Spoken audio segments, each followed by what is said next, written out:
Bretagne 5, l'invité de la matinale. Et notre invitée ce matin est Manon Gall. Elle est secrétaire générale, j'allais dire toute nouvelle secrétaire régionale Europe Écologie Les Verts Bretagne. Elle est venue spécialement pour nous de Brest, où l'on nous écoute en DAB+, et où bientôt, eh bien voilà, il y aura un studio à Brest. Ce sera un petit peu plus pratique que la longue route pour venir jusqu'ici. Bonjour. Bonjour. Alors nous allons parler politique, disais-je. Alors, question tout de suite, un petit peu peut-être, j'allais dire, question qui interroge souvent, est-ce que l'écologie, c'est de la politique, ou est-ce qu'on peut faire de l'écologie sans faire de politique ? Alors oui, vaste question. C'est vrai qu'on nous parle souvent, des fois on nous dit pourquoi faire un parti qui défend l'écologie alors que ça devrait traverser toutes les politiques. Et bien justement, effectivement, je pense que l'écologie, on pense que l'écologie, ça doit traverser toutes les politiques, et aujourd'hui c'est pas le cas en fait. L'écologie traverse toutes les politiques. Elle devrait traverser autant les politiques de logement, les politiques agricoles, les politiques, toutes les politiques finalement doivent être traversées par l'écologie. Alors quand on parle d'écologie, aujourd'hui Europe Écologie Les Verts, c'est de l'écologie politique. Donc c'est non seulement des politiques environnementales, mais c'est aussi des politiques sociétales et sociales. Et donc elles doivent traverser toutes les politiques. Donc un parti écologiste, dans l'idéal, il ne faudrait pas de parti écologiste, il faudrait qu'il y en ait dans toutes les politiques, mais aujourd'hui c'est pas le cas. Et donc c'est pour ça qu'on a un parti qui doit défendre l'écologie dans tout en fait. Voilà, l'héritage de René Dumont finalement, oui, qui avait dit voilà, il faut faire de la politique en écologie, ou de l'écologie en politique pour pouvoir faire passer les idées. Les idées justement, c'est cette société en grande mutation aujourd'hui. Comment l'écologie trouve sa place? Parce qu'on voit une écologie parfois très militante. On a encore le souvenir de Sainte-Soline, pardon de le rappeler, mais voilà, il est là, une écologie parfois violente, et une écologie plus apaisée. Est-ce qu'il va falloir choisir une voie à un moment? Alors, Europe Écologie Les Verts, dans son ADN, est non violent. On est de toute manière contre toute forme de violence. Après, aujourd'hui, la violence, elle n'est pas toujours je pense qu'elle se trouve dans plusieurs endroits, et notamment certaines politiques, notamment gouvernementales, peuvent être assez violentes pour certaines personnes, notamment des personnes assez défavorisées. Et donc il faut aujourd'hui mettre en place des politiques qui soient toujours non violentes. Et donc, quelle est la place aujourd'hui de l'écologie? C'est vrai que c'est une question qu'on se pose actuellement, parce que vous avez peut-être vu, il y a donc en ce moment les états généraux de l'écologie. On est dans une phase de refondation du mouvement. Aujourd'hui, on sait que l'écologie parle à beaucoup de monde. Bruno Latour parlait de la classe écologique. Finalement, c'est des questions qui traversent beaucoup de monde. Il y a beaucoup de personnes qui sont conscients des enjeux écologiques et de la nécessité de changer de modèle. On le voit aussi avec le climat, ça a été aussi un électrochoc quelque part. Tout à fait. Et donc aujourd'hui, on a la volonté, en tout cas en Europe Écologie Les Verts, bientôt les écologistes, de refonder un peu ce mouvement, de rassembler tous les écologistes et de réfléchir justement à ce que devrait être un parti écologiste actuellement, avec donc le changement climatique qui arrive et qui va obliger à changer de toute manière de modèle, qu'on le veuille ou non. Aujourd'hui, on peut se dire on va attendre qu'il y ait un changement climatique qui arrive et qui frappe les personnes, et d'ailleurs souvent les personnes les plus défavorisées, et puis on mettra en place des choses d'adaptation, ou alors on anticipe et on se dit voilà, aujourd'hui il faut mener les politiques dès maintenant, et donc voilà, aujourd'hui on est donc dans cette réflexion de ce nouveau parti, notamment quand on voit aussi toutes les villes qu'on a gagnées aujourd'hui. Il y a, je pense, un besoin, une volonté de beaucoup de personnes de s'engager dans des mouvements écologistes, et donc on réfléchit actuellement à cette question-là. On entend beaucoup de critiques à l'endroit des écologistes. Est-ce que, il ne s'agit pas de dire si c'est bien ou pas bien, mais est-ce que c'est parce que finalement le monde change et que vous anticipez ces changements? On peut penser aux mobilités dans les villes, ça fait grand débat actuellement. Est-ce que c'est finalement, vous êtes un petit peu la victime collatérale de ces changements parce que vous les pointez du doigt? pense que ça fait longtemps, effectivement, qu'on les pointe du doigt. Vous avez parlé de René Dumont. C'est vrai que depuis les années 70, même depuis les années 60, on est conscient qu'il va y avoir des changements à opérer. Et effectivement, ça plaît pas forcément à tout le monde. Il y a des personnes qui sont les victimes de ces changements. Et donc, on est parfois vu comme les rabat-joie, les personnes qui veulent absolument, il faut pas prendre l'avion, il faut pas. On est parfois vu comme des moralisateurs. Moi, je pense qu'il faut pas, justement, au contraire, il y a une écologie qui peut être heureuse, en fait, finalement. Moi, personnellement, et beaucoup de gens, en fait, qui ont des pratiques vertueuses, entre guillemets, pour l'environnement, pour éviter le changement climatique, etc., qui ont une vie qui est parfaitement heureuse, qui n'est pas dans... Alors, Emmanuel Macron parlait des amis, le retour à la bougie. On n'est pas du tout là-dedans, finalement. C'est plutôt, justement, se recentrer sur l'essentiel et puis, finalement, retrouver du sens à sa vie, du sens à son travail. Retrouver un peu le contact avec la nature, qui est beaucoup aujourd'hui... les personnes il y a beaucoup de gens qui sont déconnectés et qui ont envie de se reconnecter à cette nature. Et donc, je pense que ça peut être très heureux et c'est pas négatif, en fait. On n'est pas des rabat-joie qui veulent... je pense que... Voilà. Ce monde va trop vite. Est-ce que, justement, l'écologie peut être aussi, quelque part, un facteur de ralentissement, de réflexion? Est-ce que vous tendez à aller vers là, finalement? Après, le ralentissement, parfois, c'est vu comme quelque chose de plutôt négatif, encore une fois. On pense au sujet de décroissance, etc. Je pense que, effectivement, il y a une accélération depuis de nombreuses années de la société. On doit travailler plus efficacement, on doit aller plus vite dans les transports, etc. Et effectivement, nous, on est plutôt sur un rythme qui va être peut-être plus lent, mais plus en phase aussi avec nos besoins, les besoins de chacun. On parle des transports, par exemple. Le vélo, c'est vrai que ça va moins vite que la voiture, mais par exemple, c'est beaucoup plus agréable, on va dire, d'aller au travail en vélo, avoir des espaces qui soient bien protégés pour les vélos, pour les enfants, parce que il y a aussi toute la question des enfants en ville ou en campagne d'ailleurs, qui sont parce que parfois on n'a pas envie de prendre le vélo sur certaines routes. Voilà, c'est ça. Et donc c'est adapter en fait tous ces espaces pour peut-être aller moins vite, mais surtout être mieux dans sa vie, dans son quotidien, quoi. Alors on parle du changement climatique. Alors on le vit en ce moment. On a un été qui se poursuit. Il fait chaud. Alors même si aujourd'hui les températures ont un peu baissé en Bretagne, est-ce que la technologie est incompatible avec l'écologie? On entend beaucoup de recherche, beaucoup de personnes qui parlent de recherche technologique. Est-ce qu'aujourd'hui l'écologie peut être aussi technologique, Je pense qu'il faut faire très attention au solutionnisme technologique. C'est vrai que beaucoup de gens, certaines personnes estiment qu'il faut aller plus vite dans la technologie pour résoudre les problèmes climatiques notamment. Alors qu'en fait, on a vu avec l'industrialisation que c'est finalement ça qui a causé les dérèglements climatiques. Et donc je pense qu'il faut avant tout se poser, arrêter d'aller dans cette course en avant, toujours plus de technologie, en se disant comme si il y avait quelque chose de divin à la technologie qui allait résoudre tous les problèmes. Je pense qu'il faut avant tout, au lieu de foncer encore plus dans le mur, encore plus vite dans le mur, stopper un petit peu toute cette réflexion technologique et aller forcément toujours plus dans la technologie pour prendre le temps de réfléchir et peut-être de changer de direction. Alors, dans les changements de direction, il y a aussi les terres agricoles. Ça préoccupe beaucoup les élus, les maires des communes. Comment accueillir des personnes, les loger, mais sans construire, en tout cas sans faire de nouvelles constructions sur des terres agricoles. Et il en va de même pour les zones commerciales. Alors, le gouvernement s'intéresse aux zones commerciales. Un premier pas, selon vous, contre l'artificialisation, je vais y arriver, des sols? Oui. Alors c'est vrai qu'aujourd'hui, donc il y a le zéro artificialisation, difficile à dire, net, qui est en réflexion, enfin qui va être adopté dans les années qui vont venir.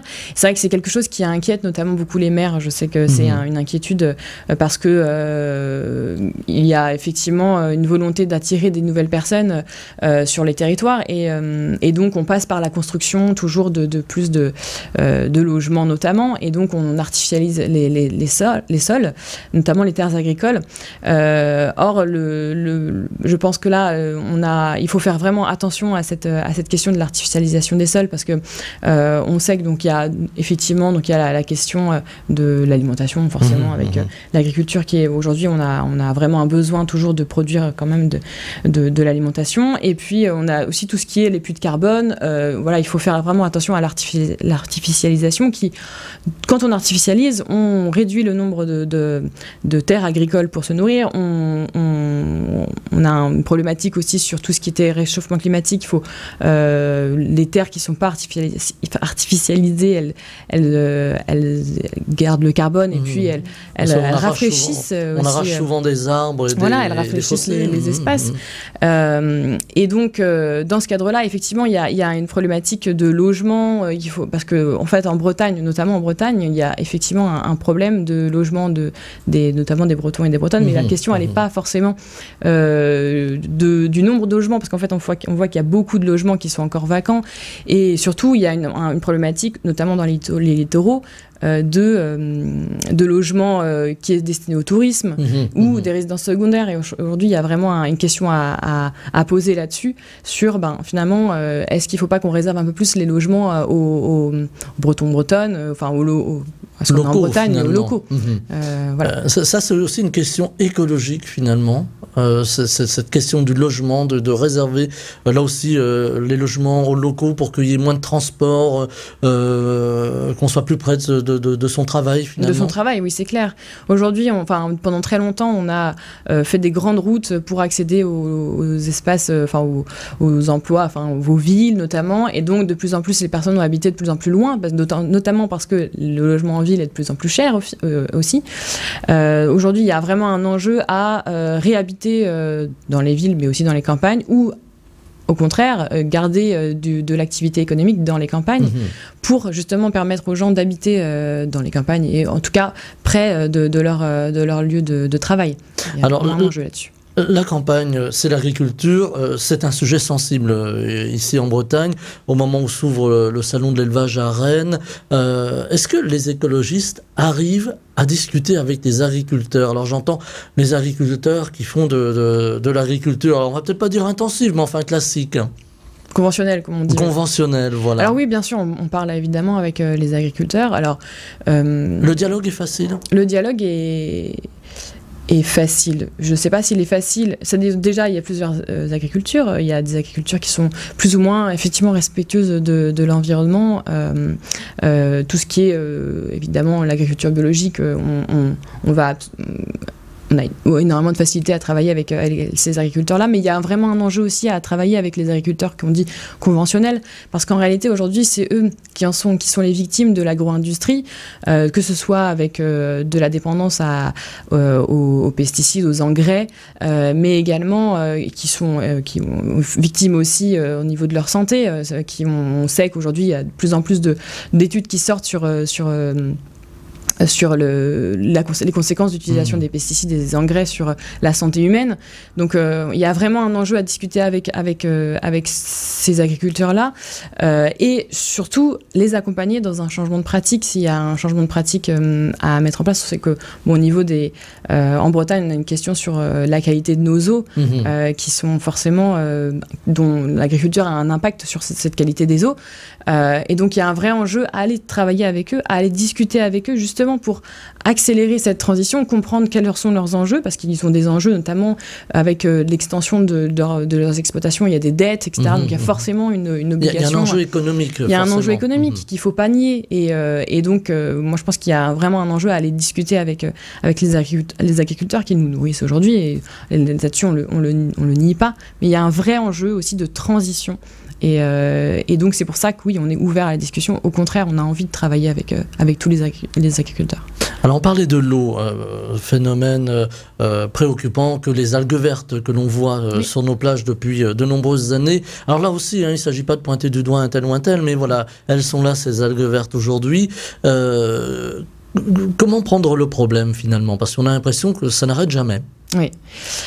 Alors, les algues vertes, on sait que la dangerosité, elle est avérée, on le sait depuis de nombreuses années maintenant. On a vu il y a eu des enquêtes qui ont été menées, notamment par Inès Léraud, mais par d'autres également. Il y a eu un film qui est sorti, Algues vertes, à voir pour comprendre. Et qui a eu un fort succès en Bretagne, donc on voit qu'il y a un enjeu qui est, voilà, les Bretons et les Bretonnes sont très concernés par cet enjeu-là. Donc on sait que les algues vertes, elles sont liées à plusieurs éléments. Alors il y a des éléments météorologiques, qui vont d'ailleurs s'accélérer. Il y a des événements plutôt de topographie du sol, enfin bref, voilà. Mais il y a aussi un enjeu sur lequel on peut agir, c'est justement les engrais et l'excès de nitrate. Et ça, on sait que ça vient notamment de l'agriculture, de certaines agricultures. Et donc, il y a un enjeu Il faut stopper... à accompagner ces agriculteurs vers une transition. J'allais le dire un peu crûment, un peu brutalement, mais il faut stopper l'agriculture intensive. C'est du passé. On peut pas stopper, ça n'existe pas. On peut pas stopper comme on peut pas stopper l'avion, on peut pas stopper, on peut rien stopper net comme ça. Moi, on privilégie plutôt les transitions. Et là-dessus, l'Union européenne a un vrai pouvoir parce que on va en parler peut-être par la suite. Il nous reste 5 petites minutes. On va en parler des européennes, bien sûr. Les aides de l'Union européenne à l'agriculture doivent être toutes aller vers une transition de ces modèles agricoles pour justement qu'il n'y ait pas de casse non plus parce qu'il y a beaucoup d'agriculture. Il faut que la transition se fasse de ces agricultures. Alors, l'Europe, vous m'avez donné l'occasion d'en parler avec ces élections européennes qui arrivent dans un an. Maintenant, c'est demain. Europe Écologie Les Verts s'organise. Est-ce que vous avez idée quand même que l'écologie pèse plus au niveau de l'Europe et que Europe Écologie Les Verts ou les écologistes prochainement, quand le parti aura été refondé, vont peser plus au niveau de l'Europe? Est-ce que c'est un enjeu pour vous? C'est un enjeu fondamental. Non seulement parce qu'il y a des sujets, en Bretagne on le sait, avec l'agriculture, la pêche, toutes les politiques fiscales, il y a beaucoup d'enjeux au niveau de l'Union européenne, mais aussi parce que les écologistes ont un projet particulier, spécifique. C'est la raison aussi pour laquelle on part sur une liste autonome, c'est qu'on a l'envie de créer une Europe forte et fédérale, avec plus de poids pour les régions. Je ne sais pas si vous avez peut-être lu, il y a eu une tribune qui a été signée par 150 élus Europe Écologie Les Verts et Peuple et Régions Solidaires qui souhaitent davantage de fédéralisme en Union européenne et vraiment avoir une Europe fédérale avec des régions fortes qui ont plus de pouvoir, qui seraient plus en lien avec les territoires pour proposer des politiques qui soient beaucoup plus efficaces pour lutter, pour agir sur la vie des gens, vraiment concrètement dans les territoires. On le voit notamment, moi j'habite à Brest, on a une question sur la submersion marine, mais je sais pas, par exemple à Grenoble, ils ont des questions qui sont totalement différentes, d'îlots de chaleur, ce genre de choses, et donc il faut des solutions qui soient adaptées, et je pense que le fédéralisme peut apporter des solutions sur cette question-là. Voilà, le centralisme est derrière nous finalement. Oui. Voilà, donc, il est urgent de passer. Est-ce que les Français, par exemple, alors les Bretons, on les dit très, très pro-européens, on n'a pas trop de doutes sur la question, mais est-ce que les Français, en règle générale, selon vous, sont prêts à une Europe fédérale? Ou est-ce qu'ils sont encore attachés à la nation France? Alors, je pense qu'il y a effectivement, mais on n'est pas contre, il y a un attachement à la nation France, il y a une histoire française, évidemment, mais ça ne veut pas dire un effacement de la France, en fait, c'est plutôt, il y a effectivement une reconnaissance des langues et des cultures minoritaires et des cultures locales, mais ça permet, en fait, aussi bien une ouverture aussi quand on se connaît soi-même et on s'ouvre plus facilement vers les autres, et d'avoir des solutions qui soient plus adaptées au territoire. De toute manière, je pense que les Français ne sont pas forcément n'ont pas forcément conscience aujourd'hui de ce que ça peut leur apporter, mais parce qu'aujourd'hui on est biberonné, on va dire, au jacobinisme et au centralisme, en se disant bah voilà, il faut que avec notre constitution actuellement qui est une et indivisible, la République une et indivisible, je pense qu'il faut qu'on ouvre un nouveau chemin, un nouveau récit, plutôt plus fédéral. Et on voit notamment en Allemagne, ça marche très bien. Et c'est très adapté au territoire. Il faut changer de constitution ou l'améliorer, cette constitution, selon vous? On a beaucoup de choses à faire sur la constitution. Je pense qu'effectivement, on peut passer sur une 5e République. Aujourd'hui, on parlait notamment d'intégrer l'IVG, l'interruption volontaire de grossesse, dans la constitution. Ça finalement, fait débat, d'ailleurs. Il n'y a rien qui est fait aujourd'hui. Bon, voilà, on pousse pour que certaines choses soient inscrites dans la constitution et finalement, pour le moment, rien ne se passe. Mais il y a un vrai enjeu pour avoir moins de centralisation et de personnalisation aussi du pouvoir, parce qu'aujourd'hui on voit il y a une seule personne qui détient tout le pouvoir et qui d'ailleurs le recentre de plus en plus. On l'a vu, qui utilise beaucoup le 49.3 pour faire passer des choses, qui a beaucoup de mal avec le parlementarisme, et alors que finalement le parlementarisme c'est ce qui représente le mieux finalement les députés, qui représentent le mieux la diversité des idées des Français et des Françaises, et donc avoir plus de parlementarisme dans notre constitution, c'est un vrai enjeu aujourd'hui. L'enjeu écologique finalement va au-delà de l'enjeu écologique, c'est aussi une nouvelle idée de la société. Tout à fait. Tout à fait. Ce que je disais au début, on n'est pas seulement sur des politiques environnementales, on est sur des politiques sociales et sociétales, avec plus d'égalité entre les hommes, les femmes, mais également avec une égalité générale pour dans toute la société, parce qu'aujourd'hui on voit qu'il y a encore beaucoup de fractures sociales, mais aussi territoriales. On voit entre la ruralité, les villes, plus d'égalité. Plus de respect des femmes et des hommes, et puis évidemment un intérêt particulier sur le changement climatique, évidemment. Une toute petite dernière question. Je regarde mon réalisateur qui me dit qu'il reste une poignée de secondes. Je vais faire tirer les oreilles si je dépasse. Une toute petite dernière question politique. On voit aujourd'hui la montée des extrêmes un peu partout en Europe, en France également, on n'y échappe pas. Je pose souvent la question aux différents intervenants dans la matinale, est-ce que c'est quelque chose qui, chez vous aussi, à Europe Écologie Les Verts, vous préoccupe, vous interroge, vous inquiète? Ah bah oui, totalement. Je pense que le Rassemblement national en France, mais les nationalismes en Europe, parce qu'on parlait de l'Union européenne, il y a aussi une montée de nationalisme un peu partout en Europe. C'est l'opposé du projet écologiste. C'est un repli sur soi. C'est un dénigrement de certaines populations. On voit sur les migrations, une détestation de l'autre finalement. Et je pense qu'au-delà, je pense qu'il faut être très mesuré dans ce qu'on dit, parce qu'il y a effectivement, ça représente quand même une partie de la population qui vote qui vote aujourd'hui pour les nationalistes. Mais je pense qu'il faut l'entendre aussi. C'est-à-dire qu'aujourd'hui, il y a beaucoup de gens qui votent pour notamment le Rassemblement national en France et en Europe aussi, parce que je pense qu'en tout cas en France, il y a notamment un recul des services publics qui est important, notamment dans les territoires ruraux. Et qu'il est important de l'entendre et d'apporter des solutions à ça. C'est le déclassement finalement qui fait aussi monter les extrêmes. Le déclassement de la France, mais le déclassement même au-delà de la France. Je pense que dans nos territoires, quand on est chez soi, on sent un recul des services publics, on sent que les choses se dégradent autour de nous. En fait, on ne voit plus une amélioration comme on voyait auparavant avec les générations qui finalement allaient de mieux en mieux. Ça allait de mieux en mieux. On voyait les enfants avaient une situation qui était de mieux par rapport aux parents. Aujourd'hui, on va plutôt à l'inverse. Et donc aujourd'hui, il y a vraiment un enjeu à déjà redonner de l'espoir dans l'avenir et proposer un autre modèle de société, parce qu'aujourd'hui on voit comment la croissance finalement infinie, elle n'a pas apporté de solution à ces interrogations, et donc il y a un autre récit à apporter, peut-être plus écologiste, plus proche de nos territoires, plus proche avec plus de services publics. Et Un récit écologiste d'espoir, parce que là, souvent, on a un petit peu peur. On ouvre les gazettes, on voit la banquise qu'ils font, le réchauffement climatique, et les écologistes, en règle générale, je prends le terme générique, ils nous disent, oh là là, attention, ça va de mal en pis. Il y a quand même une forme d'espoir, rassurez-moi. Il y a une forme d'espoir, bien sûr, et surtout, c'est un projet qui est, le projet écologiste, c'est un projet qui est heureux. C'est-à-dire que, voilà, je ne sais pas si on pourra peut-être en parler, on n'a peut-être plus beaucoup de temps, mais sur les journées des écologistes de Bretagne. Allez, il nous reste 2 minutes, allez-y, je vous en prie. Les journées des écologistes de Bretagne, donc ça, c'est la 2e édition cette année. Aujourd'hui, ça va se dérouler à Rennes le week-end prochain. On parle justement de l'écologie politique, de la diversité de l'écologie politique, donc dans un événement qui est festif, qui est convivial, qui est joyeux.